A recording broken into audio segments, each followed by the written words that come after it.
বিসমিল্লাহির রহমানির রহিম।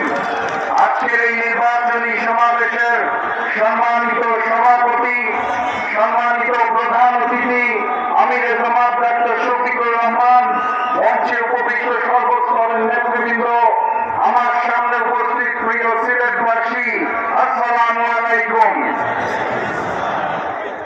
বক্তব্য দেওয়ার সময় নাই, সুযোগও নাই, প্রধান অতিথি বলবেন। আমি শুধু বলতে চাই, ওই যে লন্ডন থেকে এক মুফতি এসেছে জানেন নাকি?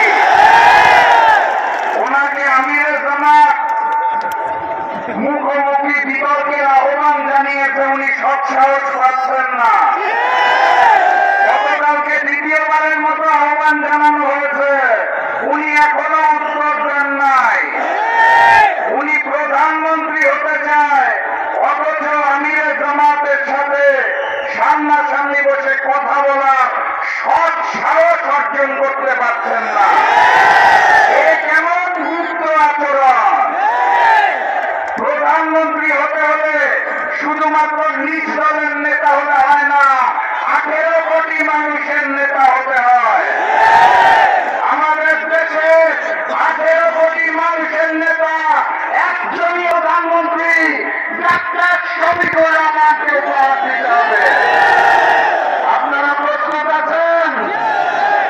প্রতীকে ভোটের আগে গণভোটে হাতে যুক্ত করতে হবে।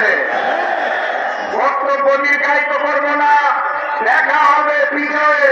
শুধু বলে যেতে চাই, ওই লন্ডনী মুফতির নয়া জালেম বিএনপি যদি ভোটের দিন ভোট বাক্স ছিনতাই করতে আসে, তাদেরকে ওখানে লাল কার্ড দেখিয়ে যেতে হবে। আবারও দেখা হবে ইনশাআল্লাহ। বিজয়ের পথে যাত্রা শুরু, জীবন অথবা মৃত্যু। আসসালামু আলাইকুম। সংগ্রামী